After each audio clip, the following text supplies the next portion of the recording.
عزیز دوستوں، السلام علیکم، نمستے، ست سری اکال، جے جنندرا، گڈ آفٹرنون۔ عزیز دوستوں، آپ نے دیکھا یہ کافی چیزیں ڈیولپ ہوئی ہیں، اور پاکستان کے حوالے سے بھی اور بھارت کے حوالے سے بھی۔ مودی جی کا امریکہ کا ٹرپ ہوا اور کیسا ہوا سب نے دیکھا۔ باوجود اس کے کہ پوری کوشش کی تھی بھارت کے ایکو سسٹم نے، انٹرنیشنل ایکو سسٹم نے، کہ یہ ٹرپ ناکام ہو، لیکن میں نے تو کم از کم اپنی زندگی جتنی بھی ہے اس میں نے بے شمار لوگوں کو امریکہ جاتے دیکھا ہے۔ کئی دیشوں کے پریسیڈنٹ، پرائم منسٹر جاتے رہتے ہیں، کنگ جاتے رہتے ہیں۔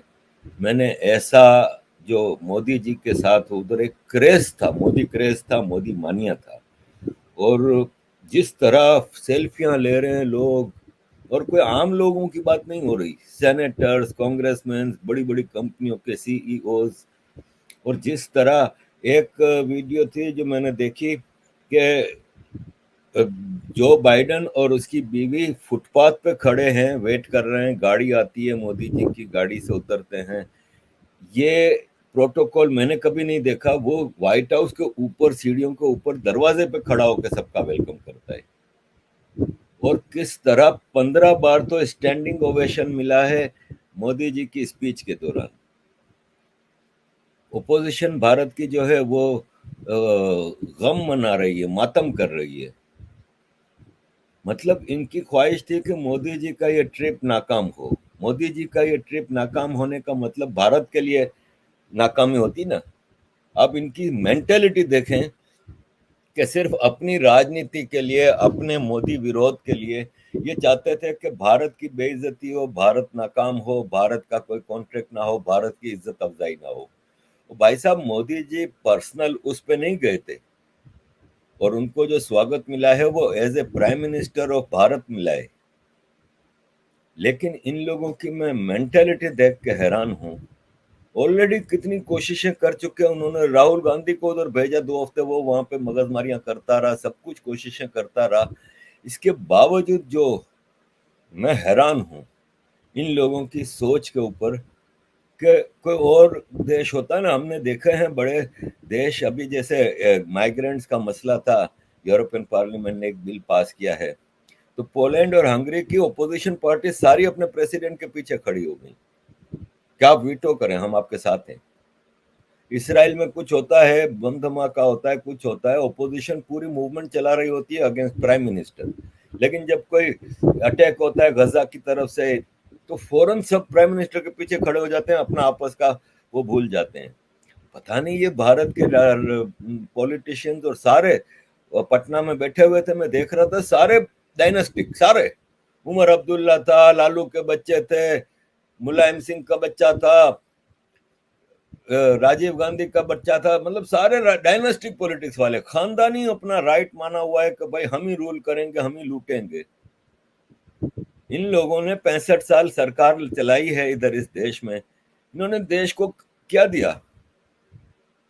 تو خیر، لمبی چوڑی یہ بھی ایک بحث ہے، لیکن یہ ہے کہ مودی جی سے آج پھر بھارت کی جو جے جے کار ہوئی ہے اور جو عزت افزائی ہوئی ہے، بڑے لوگ جاتے ہوئے دیکھیں، محمد بن سلمان جاتا ہے، ایجپٹ کا پریسیڈنٹ جاتا ہے۔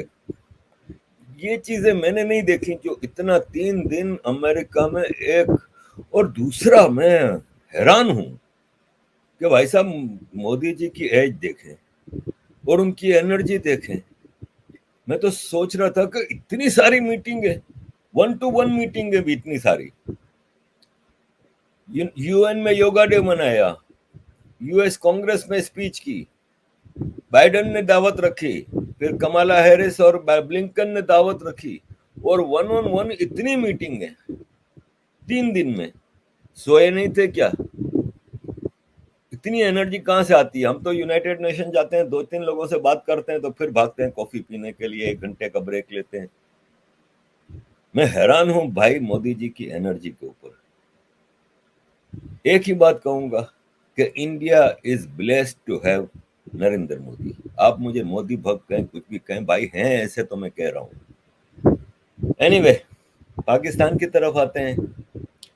ہمارے بھی وہ ٹورسٹ پرائم منسٹر ہے نا, ہمارا پرائم منسٹر ٹورسٹ ہے, گھومتا پھرتا رہتا ہے, بس پیسے ٹکا کھانے کو ہے نہیں, گھومتا پھرتا رہتا ہے. پیرس میں انویسٹمنٹ کانفرنس تھی. بھائی صاحب تم نے کون سی انویسٹمنٹ کرنی ہے, تم تو بھکاری ہو. وہاں چلا گیا, کسی نے 1-on-1 میٹنگ نہیں کی اس کے ساتھ. وہاں جو گیدرنگ تھی اس میں ماکرون کے ساتھ 2 منٹ کھڑا ہو کے سرکار کچھ مدد کر دیں, کچھ پلیز یہ کر دیں, وہ کر دیں. محمد بن سلمان کے ساتھ ایشین ڈیولپمنٹ بینک, ادھر ہی کھڑے 2 منٹ سب نے ٹائم دیا. الگ سے میٹنگ کا کسی نے ٹائم نہیں دیا. پتا تھا ایجنڈا کہ اس نے پیسے ہی مانگنا ہے اور کچھ نہیں کرنا. بھکاری ہے, بھیک مانگنے کے لیے آیا ہے, اس سے مل کے کیا کریں گے. لیکن پہنچا ہوا تھا وہاں پہ پیرس میں, اور اکیلا کہیں نہیں جاتا بھائی, پوری پلٹن لے کے جاتا ہے. اور اب لندن آئے,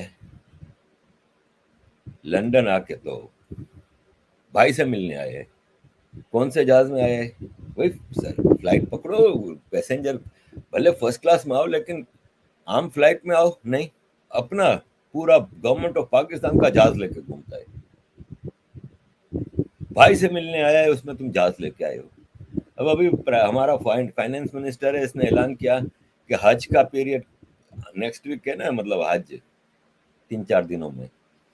تو ایک فلائٹ کل ہم نے تیار رکھی ہے, جس بھی پارلیمنٹرین کو, پولیٹیشین کو جانا ہے جا سکتا ہے, مفت میں.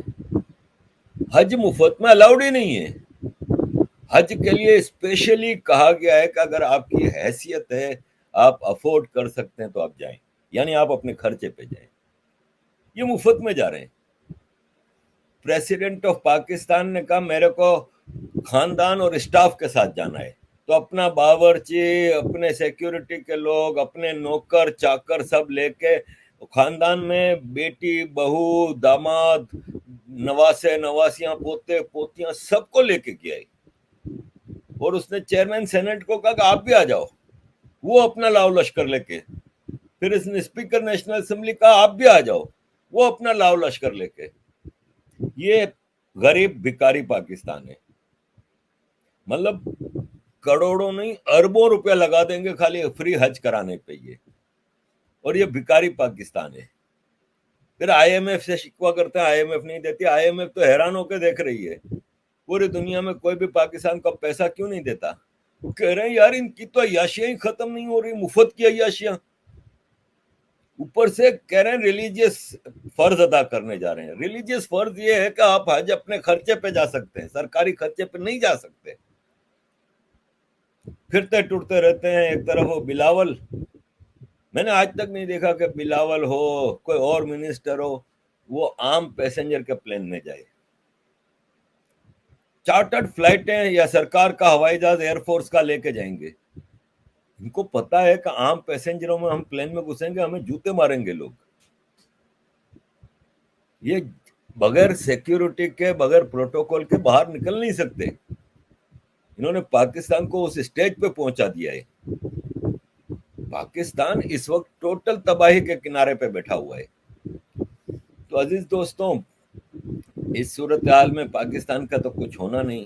مجھے ایک صاحب نے, میری پچھلی ہفتے کی ایک ویڈیو تھی جس میں نے کہا تھا کہ پاکستان, بلومبرگ نے کہا ہے کہ جولائی میں ڈیفالٹ کر جائے گا. اس نے کہا یار آپ 6 مہینے سے یہ کہہ رہے ہو. میں نہیں کہہ رہا 6 مہینے سے, پوری دنیا کہہ رہی ہے. موڈی کہہ رہی ہے, بلومبرگ کہہ رہا ہے, ورلڈ بینک کہہ رہا ہے, سب کہہ رہے ہیں. یہ کہیں نہ کہیں سے, مطلب آپ ڈیفالٹ کس کو کہتے ہیں؟ پاکستان میں کھانے کو نہیں, آٹے کی لائنیں آج بھی لگی ہوئی ہیں. آپ کو پتا ہے پچھلے پورے ہفتے میں پی او کے میں پونچھ سیکٹر, راولا کوٹ, سب جگہ آندولن چل رہا ہے. Shutter down, strike. کیوں؟ آٹا نہیں ہے, پانی نہیں ہے. ارے پورے پاکستان کو پانی دینے والا کشمیر میں پانی نہیں ہے. اس کو آپ ڈیفالٹ نہیں کہو گے تو کیا کہو گے؟ 60% ٹیکسٹائل انڈسٹریز بند ہو گئی ہیں. 10 ملین, 1 کروڑ لوگ ٹوٹل جاب لیس ہو چکے ہیں. یہ پچھلے کچھ مہینوں کی بات ہے. انڈس موٹر بند, ایٹلس موٹرز بند, گاڑیاں بنانے کی, گاڑیاں ہی کوئی نہیں خرید رہا, کہاں سے خریدے گا؟ پیسہ ہی نہیں ہے. یہ ایسا وقت آیا ہے کہ پاکستان سے مڈل کلاس ہے نا صاف ہو گئی ہے، اور کسی بھی گورنمنٹ کا، کسی بھی سرکار کا، کسی بھی سوسائٹی کا بیک بون ہوتا ہے مڈل کلاس، کیونکہ بائنگ پاور مڈل کلاس کے پاس ہوتی ہے۔ لوور کلاس ہے وہ تو بیچارے ہینڈ ٹو ماؤتھ رہتے ہیں، اپنا بس روزمرہ کی روزی روٹی پہ، بہت مشکل سے سال میں ایک آدھ کپڑے کا جوڑا بنا سکتے ہیں، باقی ہفتے میں ایک آدھ بار گوشت کھا لیں گے، ورنہ بہت ہی غربت میں رہتے ہیں، ان کے پاس بائنگ پاور نہیں ہوتی۔ اپر کلاس ہوتی ہے ایک تو وہ بہت کم ہوتے ہیں، ایلیٹ کلاس کسی بھی سوسائٹی میں 1%، 2%، اور دوسرا ان کی بائنگ کیا ہوتی ہے، لگژری آئٹمس، مہنگی مہنگی چیزیں۔ مڈل کلاس بائنگ پاور ہوتی ہے کہ وہ اپنی ضروریات یعنی لمیٹڈ کھانے پینے کی چیزوں سے لے کے بچہ، ان کے پاس اتنی گنجائش ہوتی ہے کہ کبھی کسی نے کوئی چھوٹی موٹی گاڑی خرید لی، کسی نے اسکوٹر خرید لی، کپڑے ریگولرلی خریدتے رہتے ہیں۔ مڈل کلاس کے پاس بائنگ پاور ہوتی ہے۔ اس 24 کروڑ کے دیش سے مڈل کلاس کا صفایا ہو گیا، اور مڈل کلاس نہیں، آپ سمجھو آپ کی اکانومی تباہ۔ بھارت کو دنیا میں کیوں اتنی آؤ بھگت ہے؟ دنیا کی سب سے بڑی مڈل کلاس ہے اس کے پاس۔ بھارت میں بھی غربت ہے، بھارت میں بھی ایلیٹ ہیں، لیکن بھارت کی middle class is very big and very strong. بھائی بھارت میں آپ دیکھ لیں کہ مڈل کلاس کی بائنگ پاور ہے، اتنا بڑا بھارت بزنس چلتا ہے بھارت میں۔ مڈل کلاس ختم ہو گئی پاکستان میں، پاکستان کا حال خراب ہے، کرائم بڑھ گیا ہے، کیونکہ جب آپ کے پاس جاب لیسنس ہوگی، آپ کے گھر میں روٹی نہیں ہوگی، تو شریف سے شریف آدمی بھی پھر چھرا پکڑ کے نکل جاتا ہے کہ یار چلو اپنے بچوں کے لیے کچھ لوٹ مار کر کے آؤں۔ کرائم ریٹ ہائی ہو گیا ہے، اور جتنا کرائم ریٹ بڑھتا ہے اتنا پھر پولیس والوں کی چاندی ہو جاتی ہے، کیونکہ وہ کرمنل سے پھر پیسہ لیتے ہیں، شیئر لیتے ہیں، اور زیادہ تر کرمنل جو ہیں وہ پولیس کے کولیبریشن سے کرتے ہیں لوٹ مار۔ تو اس کو ڈیفالٹ نہیں کہتے تو کیا کہتے ہیں پھر؟ ضروری تھوڑی ہے کہ شری لنکا ایک شریف ملک ہے، اس نے اعلان کر دیا کہ میں ڈیفالٹ ہو گیا۔ اعلان کرنے کا فائدہ یہ ہوا کہ اس کی چیزیں سورٹ آؤٹ ہونی شروع ہوئی، سورٹ آؤٹ ہونی شروع ہوئی۔ آج Sri Lanka back to pavilion جا رہا ہے، راستے پہ آ گیا ہے۔ یہاں آپ جب تک ڈکلیئر نہیں کرو گے تب تک معاملے سورٹ آؤٹ نہیں ہوں گے۔ چائنا کی قسط آ گئی 1 بلین، چائنا نے کہا چل بھائی لاپ مائی باپ، ارے ابھی دے دینا کل واپس دے دوں گا تمہیں۔ 1 بلین قسط واپس کی، اگلے دن صبح چائنا نے پھر لون دے دی۔ ابھی 900 ملین پیمنٹ کرنی تھی جون کے اینڈ تک، آلریڈی انہوں نے رول اوور کی کوشش کر رہے ہیں۔ اب اینڈ آف دا ایئر تک تقریباً 15 سے 20 بلین ڈالر کی ری پیمنٹ اور انٹرسٹ پیمنٹ ہے۔ اس میں سے 4 سے 6 بلین ڈالر ہے نا، وہ ایسے ہیں جو رول اوور نہیں ہو سکتے، باقی تو یہ چائنا کی قسط آئے گی واپس دے کے واپس لے لیں گے، دوسروں کی آئی، امارات کی آئی، لیکن یہ جو 4 سے 6 بلین ڈالر کی جو رول اوور نہیں ہو سکتی وہ کیسے بھریں گے بھائی؟ بیچ رہے ہیں، ہر چیز بیچ رہے ہیں۔ Roosevelt hotel new York council کو دے دیا 220 ملین ڈالر پہ، چل بھائی 1000 سے زیادہ کمرے ہیں، 5 اسٹار ہوٹل مینہٹن میں 220 ملین کا اس کو دے دی کہ چل بھائی تم چلاؤ۔ کراچی پورٹ کی جتنی برتھ بچی ہیں چائنا سے، باقی تو چائنا کے پاس ہیں کافی برتھ، جتنی برتھ بچی ہیں، اور پوری پورٹ آل ان آل امارات کے حوالے۔ اسٹیل ملز کی بات چل رہی ہے، رشیا، ہر چیز بیچ رہے ہیں، کوئی چیز نہیں چھوڑی۔ تو پھر تو وقت آ جائے گا کہ سپریم کورٹ اور پارلیمنٹ کو بھی آپ کو گروی رکھنی پڑے گی۔ اب اس کو آپ ڈیفالٹ نہیں کہو گے تو کیا کہو گے؟ اور پھر ایسے میں ان کے جو خرچے ہم دیکھتے ہیں تو پھر ہم کہتے ہیں کہ یار واہ، یہ چل رہا ہے پاکستان۔ باقی عزیز دوستوں بہت ساری چیزیں ہیں، میرا خیال ہے کہ کوشچن آنسر کی طرف چلتے ہیں کہ وہ بہتر ہوتا ہے، جواب دینے میں آسانی رہتی ہے۔